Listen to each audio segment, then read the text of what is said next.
Pensemos en el siguiente escenario, que seguro suena conocido. Una corporación multinacional gasta $50 millones en transformar toda su infraestructura tecnológica. Ujú. O sea, migran absolutamente todo a la nube, implementan inteligencia artificial en sus procesos de logística, compran el software más caro del mercado para analizar datos en tiempo real. Y asumen que con eso ya están del otro lado. Exacto. Pero 6 meses después, el proyecto fracasa estrepitosamente, la rotación de personal se dispara, las metas simplemente no se cumplen y la empresa pierde cuota de mercado. Es un desastre. Totalmente. ¿Y por qué ocurre algo así? Pues porque se intentó correr tecnología del año 2024 con líderes operando como si estuvieran, no sé, en 1995. Y fíjate que es un escenario, aterrador, pero sumamente común hoy en día. Híjole, sí. Bienvenidos a una nueva inmersión analítica. Ok, vamos a desempacar esto, porque nuestra misión hoy es descubrir cómo navegar el caos del mundo empresarial moderno. Así es. Estamos frente a un entorno donde, digamos, una nueva herramienta digital puede volver obsoleto un modelo de negocio en cuestión de semanas. Totalmente. Y para entender cómo sobrevivir a esto sin perder la cabeza, vamos a explorar los fundamentos del marco D-Lead, un sistema de 10 principios operativos diseñados para liderar en esta era digital, pero, y esto es clave, sin perder de vista el factor humano. Claro. Y para poner esto en perspectiva, el entorno actual exige una agilidad y una conciencia que antes pues eran vistas casi como un lujo. Ajá, un adorno corporativo. Ándale, exacto. En décadas pasadas, las empresas operaban con planes estratégicos a 5 años, muy tranquilos, con variables súper controladas. Sí, claro. Sabías que iba a pasar. Exactamente. Pero hoy ese nivel de previsibilidad es una ilusión completa. La velocidad del cambio que viene impulsada por la globalización y la tecnología obliga a que estos 10 principios de D-Lead no sean, simples sugerencias de recursos humanos. Ujú. Son requisitos absolutos de supervivencia para que una empresa no colapse bajo su propio peso. Me gusta plantearlo con una analogía, como para visualizar la magnitud de la bronca que tenemos enfrente. A ver, Pensemos en la era digital actual como un hardware ultramoderno. O sea, tenemos fibra óptica, algoritmos de aprendizaje automático, procesamiento de datos masivos. una máquina increíble. Potentísima, exacto. Pero los principios que propone D-Lead, como el enfoque en las personas, la comunicación efectiva, la diversidad, todo esto actúa como el sistema operativo. El software humano. Ándale, el software humano. Y de nada sirve tener el mejor hardware del mundo si tu sistema operativo está basado en prácticas de microgestión industrial del siglo XX. Va a ser cortocircuito. El sistema completo, o sea, simplemente se va a congelar. Y llevando esa analogía un paso más allá, un sistema operativo moderno necesita gestionar, digamos, múltiples procesos al mismo tiempo, sin sobrecalentarse. Claro. Los principios D-Lead, como adoptar tecnología sin miedo o la mejora continua, son justamente esos protocolos que evitan el sobrecalentamiento. Ujú. Pero lo fascinante aquí es que hay un componente en esta arquitectura que actúa como el núcleo de seguridad, y me refiero al liderazgo consciente. Uy, liderazgo consciente. Y fíjate que esa es una frase que se escucha muchísimo en los foros corporativos últimamente. Pero, vale la pena desmenuzar su mecanismo real. Sí, porque no es nada más un término de moda. Exacto, o sea, ¿por qué la conciencia ética y pensar en el impacto a largo plazo se vuelven un tema de vida o muerte precisamente ahora, en la era de los algoritmos? Pues la respuesta está en la amplificación de las consecuencias. A ver, explícame eso. Mira, en el pasado una decisión corporativa cuestionable, o digamos un atajo ético para inflar los números de un trimestre, se podía mantener oculto en una sala de juntas durante años. Sí, nadie se enteraba fuera de esa oficina. Exacto. Pero hoy, el ecosistema digital funciona como una caja de resonancia inmediata. Híjole, sí. Las redes sociales no perdonan. Ándale. Un producto defectuoso o una política laboral injusta se exponen en Internet al instante. O sea, en minutos tienes una crisis global de relaciones públicas. ¡Qué locura! Entonces, el liderazgo consciente reconoce que cada decisión tiene ramificaciones inmediatas, y no solo para los empleados, sino para los clientes, la comunidad, los accionistas. Claro, no se trata solo de, ¡ay, vamos a ser buenas personas! Exacto, no es caridad. Es entender que el riesgo reputacional hoy se mueve a la velocidad de la luz. Lo cual, la verdad, aterriza en un punto fundamental para cualquier persona que lidera equipos, sin importar si es, un pequeño departamento de diseño o una fábrica gigante con miles de empleados. Totalmente. Y pareciera contraintuitivo, ¿no? Pero en la era donde celebramos a las máquinas, a la inteligencia artificial, el recurso más crítico para que ese ecosistema no se rompa, según el documento, pues sigue siendo el talento humano. Indiscutiblemente. Porque a fin de cuentas, la tecnología no decide pivotar una estrategia cuando hay una crisis mundial. No, claro que no. La tecnología no muestra empatía ante un cliente que está frustrado, ni tiene, digamos, esa resiliencia psicológica para intentar un nuevo enfoque después de que un proyecto fracasa. Son las personas. Son las personas las que interpretan los datos y sobre todo les dan contexto. Pero aquí es donde entra la fricción real de este análisis. A ver. Si todo esto es tan lógico, si sabemos que el sistema operativo humano es vital y que se requiere liderazgo consciente, ¿por qué los pasillos corporativos están llenos de ejecutivos brillantes que fracasan espectacularmente al intentar implementarlo? Es una gran pregunta.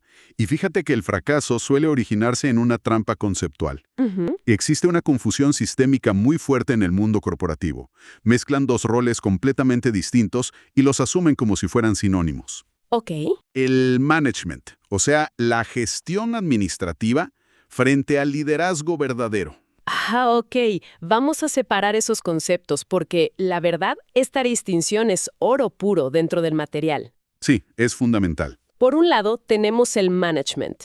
Este tiene su foco puesto 100% en los procesos. Hablamos de planificar, armar presupuestos, definir cronogramas, optimizar la cadena de suministro. Todo lo que es la maquinaria operativa. Exacto, es el mundo de la eficiencia, los diagramas de Gantt y los indicadores de rendimiento. Pero por otro lado, el liderazgo se enfoca en las personas. Su función no es controlar el presupuesto, sino inspirar, crear una visión compartida. Empoderar el talento. Ándale, empoderar y dar dirección y propósito. Y para ilustrar cómo interactúan estos dos, pensemos en el lanzamiento de un nuevo teléfono inteligente por parte de una empresa tecnológica. Ok, me gusta. La función del management garantiza que la fábrica, digamos en Asia, produzca las unidades a tiempo, que el costo de los materiales no se pase del presupuesto y que la logística de distribución funcione perfecto. O sea, un control estricto de variables. Exactamente. Pero el liderazgo es esa fuerza que convence al equipo de ingenieros, que seguro llevan meses sin dormir, de que están creando algo que de verdad va a revolucionar la forma en que el mundo se comunica. ¡Wow! Claro. O sea, el management asegura que el teléfono llegue a la tienda, pero el liderazgo asegura que el equipo ponga su alma en el diseño. Entiendo perfecto la teoría, pero a ver, permíteme jugar un poco al abogado del diablo aquí. Adelante, a ver. Vivimos súper obsesionados con la figura del líder visionario, el carismático, ¿no? Alguien que da estos grandes discursos estilo Silicon Valley. Sí, claro, el que inspira a las masas. Exacto, pero frente a una crisis real, supongamos que un ciberataque tumba todos los servidores globales de ventas en pleno Black Friday. Una pesadilla total. Sí, un pánico absoluto. En ese escenario, ¿no es preferible tener al mando a un experto táctico en management que sepa organizar los recursos rápido, en lugar de un visionario que solo se enfoque en la empatía y en dar discursos motivacionales? Es un planteamiento muy válido, y es la duda que muchos tienen. Pero fíjate que asume que debemos elegir un extremo sobre el otro. Ok. Y precisamente ese es el núcleo del error de los ejecutivos. La trampa no está en elegir mal, está en el desequilibrio. Ah, ok. Porque en un escenario de crisis masiva, un líder puramente carismático que no tiene habilidades de management, pues genera un caos bien intencionado. Claro, todos corren, pero sin rumbo. Exactamente. La gente estará súper motivada para ayudar. Pero al no haber protocolos claros, van a duplicar esfuerzos, van a agotar los recursos y terminarán chocando entre sí. O sea, mucha pasión, pero cero dirección táctica. Ándale, cero. Pero veamos el otro lado de la moneda, que fíjate, es igual de peligroso. A ver. Si ante ese mismo ciberataque solo hay management estricto, sin nada de liderazgo humano, la organización entera se paraliza. Ujú. Habrá manuales de crisis y procesos, sí, pero si la solución requiere pensar fuera de la caja, romper reglas preestablecidas o, no sé, trabajar 48 horas seguidas, La gente no va a querer hacerlo por un simple proceso. ¡qué exacto! Un equipo que es gestionado como si fueran simples engranajes de una máquina, simplemente no va a responder. La moral va a colapsar. Híjole, qué fuerte, pero súper cierto. La resiliencia humana requiere propósito. Por eso, el antídoto contra el fracaso ejecutivo es dominar ambas fuerzas, o sea, procesos robustos para la eficiencia y visión humana para la adaptabilidad. Bueno, y aquí es donde se pone realmente interesante. Porque lograr ese equilibrio a nivel personal, o digamos en un equipo de 5 personas, pues es un reto, pero se puede. Sí, es manejable. Pero ¿qué pasa cuando intentamos escalar esto a una corporación entera, con, no sé, 5,000 empleados? Ahí la cosa cambia drásticamente. Un lugar lleno de departamentos con agendas totalmente conflictivas. Y es aquí donde entra el concepto de la mirada sistémica. Sí, y si conectamos esto con el panorama general, la mirada sistémica requiere abandonar por completo la idea de que una empresa es una máquina. ¿A qué te refieres? A que no es una máquina donde si falla una pieza, pues simplemente vas y la reemplazas. Una organización debe entenderse como un ecosistema vivo. Ujú. Y en los ecosistemas no existe la causalidad lineal, existe la causalidad circular, el famoso efecto dominó. Claro, para visualizar un poco esa causalidad circular, podemos pensar en el cuerpo humano frente a una enfermedad autoinmune. A ver, es buen ejemplo. A veces, un tratamiento médico para suprimir una alergia muy fuerte termina afectando la tiroides, por ejemplo, Ajá. lo que a su vez altera el metabolismo, lo cual vuelve a empeorar la salud general del paciente. O sea, intentar curar un síntoma aislado sin ver el ecosistema entero termina atacando al propio cuerpo. Ándale, es un símil súper revelador. Y fíjate que en las empresas pasa exactamente lo mismo cuando operan bajo lo que el documento llama paradigmas limitantes. Los famosos paradigmas limitantes. Y son los que bloquean esta mirada asistémica, ¿no? Exactamente. Tomemos el pensamiento lineal, por ejemplo. A ver. Es asumir que los problemas complejos tienen una sola causa directa. Imaginemos una fábrica donde el ejecutivo de producción nota que las entregas van tarde. Ok. Típica urgencia de fin de mes. ¿Sí? Y su pensamiento lineal le dicta, a ver, entregamos tarde porque fabricamos lento. La solución lógica es presionar a las máquinas y al personal para producir el doble, y ya está. Y bueno, en un reporte de Excel, la lógica parece impecable, ¿no? Más producción igual a entregas a tiempo. Pero es una lógica que ignora el sistema por completo. Al forzar la maquinaria y producir el doble, la verdad es que no resolvió el problema real. ¿Por qué? Porque resulta que el cuello de botella verdadero estaba, en el departamento de empaque, que tiene personal reducido. Híjole. O a lo mejor en la flotilla de camiones que simplemente no tiene capacidad para cargar más volumen. Ya veo para dónde vas. ¿Y cuál es el resultado? Ahora la empresa sigue entregando tarde, pero además tienen los almacenes desbordados, la mercancía echándose a perder ahí en los pasillos, un montón de horas extras impagables en producción y la maquinaria totalmente desgastada. O sea, por arreglar un punto aislado, el ejecutivo colapsó todo el ecosistema. Totalmente. ¡Qué barbaridad! Y eso, fíjate, nos abre la puerta al segundo paradigma limitante, que es, honestamente, yo digo que es el cáncer de la cultura corporativa tradicional. Sí, ya sé de qué vas a hablar. Los silos organizacionales. Hoy sí, un clásico. Y la razón por la que ocurren no es porque la gente sea malintencionada o quiera sabotear la empresa, sino por cómo están diseñados los incentivos desde arriba. Pensemos en el típico choque de departamentos, o sea, marketing y servicio al cliente. Ese es un ejemplo de manual. Digamos que el equipo de marketing recibe bonos, basados en la cantidad de nuevos prospectos que logran atraer a la plataforma. Ajá, se miden por volumen. Exacto. Entonces, bajo esa estructura de incentivos, pues lanzan una campaña publicitaria masiva y súper agresiva para atraer gente. Ujú. Pero al operar como un silo aislado, jamás le informan al departamento de servicio al cliente, ni verifican si hay capacidad operativa para atender ese volumen esperado. Y bueno, el resultado es predecible, pero devastador para la empresa. Totalmente. La campaña funciona, entre comillas, y miles de personas compran el servicio. Pero cuando los nuevos usuarios intentan activar sus cuentas o tienen dudas, llaman a la línea de ayuda. Y ahí explota la bomba. Claro, servicio al cliente que no aumentó su personal porque nadie les avisó, se ve inundado. Los clientes pasan horas escuchando musiquita de espera. Frustración total. La frustración estalla, la gente acude a las redes sociales a quejarse masivamente, las acciones de la empresa sufren un golpe y la reputación de la marca queda manchada por años. Y lo trágico de esta historia, fíjate, es que al final del trimestre, el director de marketing está celebrando con champaña sus métricas de adquisición y cobrando su bono, No, bueno. mientras que el director de servicio al cliente es penalizado por los malos tiempos de respuesta. ¡Qué injusticia! Y todo por falta de comunicación. Esa falta de mirada sistémica fomenta de verdad que unos departamentos triunfen a costa de destruir a otros. Lo cual enlaza perfectamente con el tercer gran paradigma limitante que menciona el material, la obsesión miope por los resultados a corto plazo. Ese hace muchísimo daño. Cuando la estructura premia únicamente la ganancia inmediata, se destruye el valor futuro.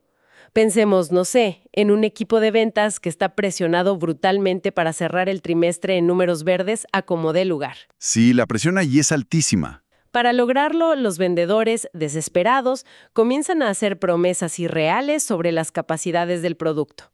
O presionan a los clientes para firmar contratos que la verdad no necesitan. Solo para meter la venta del mes. Exacto.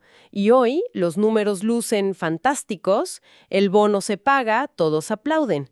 Pero en 6 meses, esos clientes engañados van a cancelar sus contratos, van a exigir reembolsos y advertirán a otros de no hacer negocios con la empresa. O sea, se quemó el bosque entero nada más para calentarse las manos por una noche. Es una metáfora durísima pero muy real. Y la verdad es que superar estos tres paradigmas, o sea, el pensamiento lineal, los hilos y el cortoplacismo, pues es el primer paso indispensable para lograr una verdadera transformación cultural. Totalmente de acuerdo.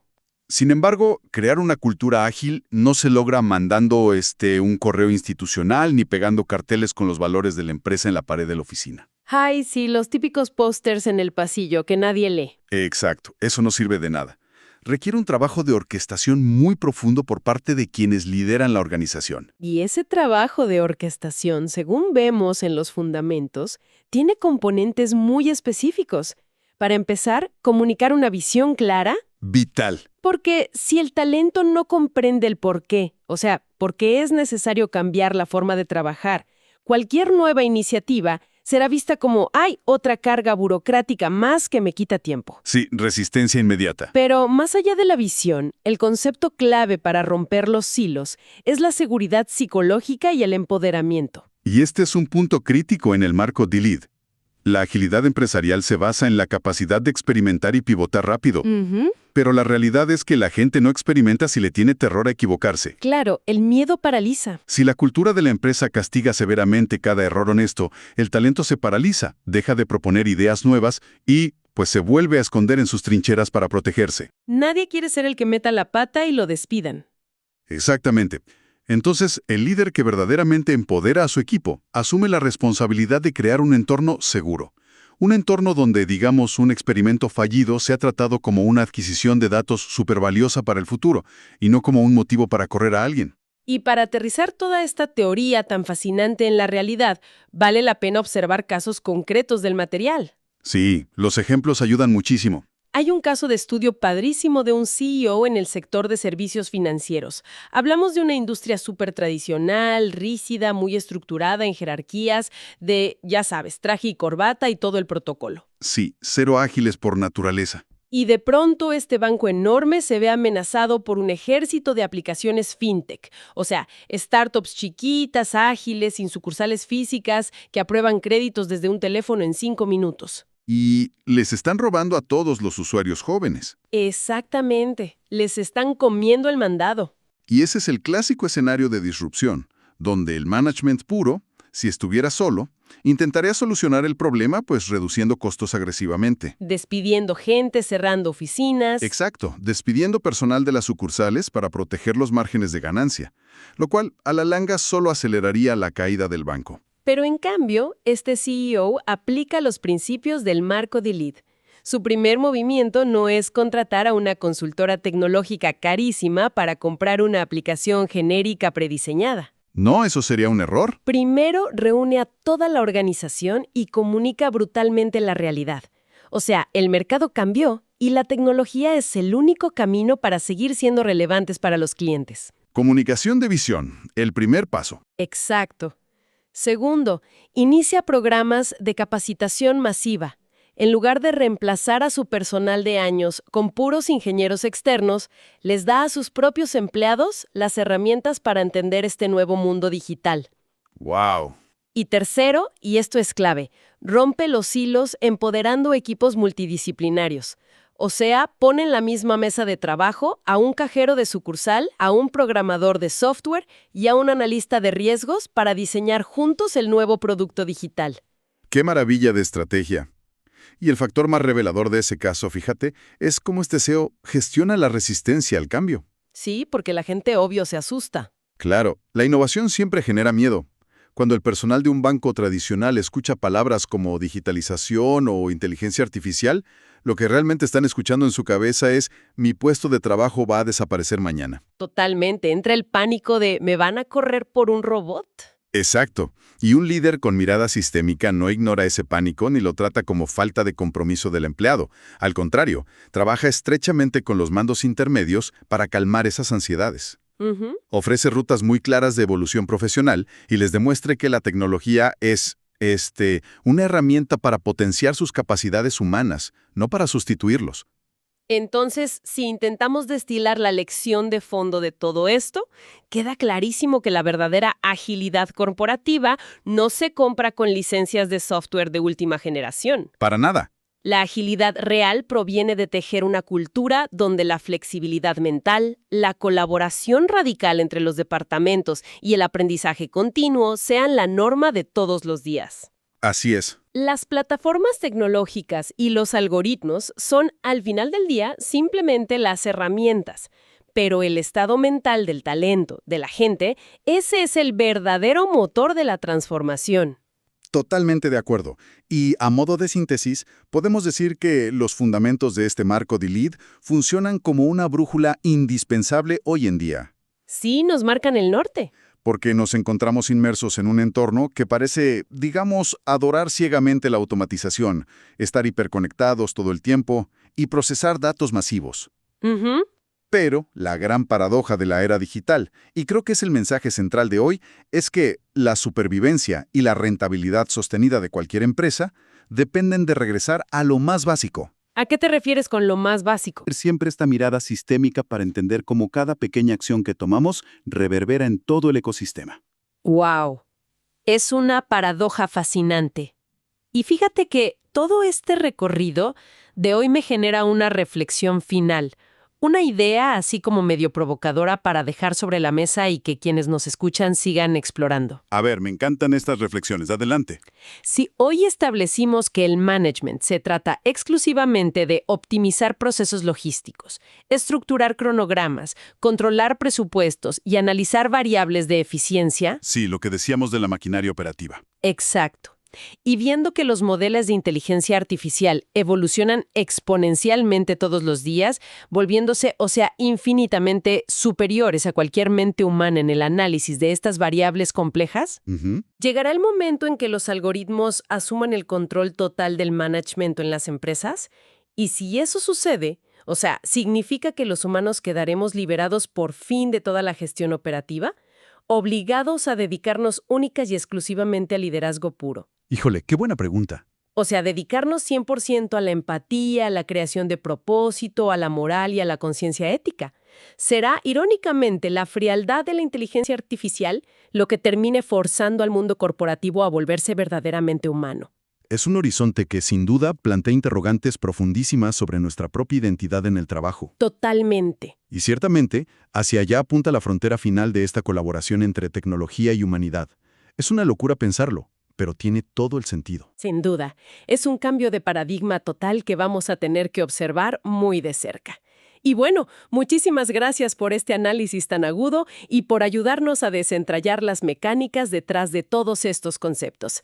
Estoy segura de que nos dejas mucho para pensar. Al contrario, el gusto es mío. Siempre es un placer platicar de estos temas contigo. Y a quienes nos acompañan desde donde estén, gracias por sumergirse con nosotros en esta exploración. En un entorno que cambia a la velocidad de la luz, atreverse a cuestionar nuestro propio sistema operativo mental es la única ventaja competitiva real que tenemos. Nos despedimos por hoy invitándoles a mantener la curiosidad siempre despierta. ¡Hasta la próxima!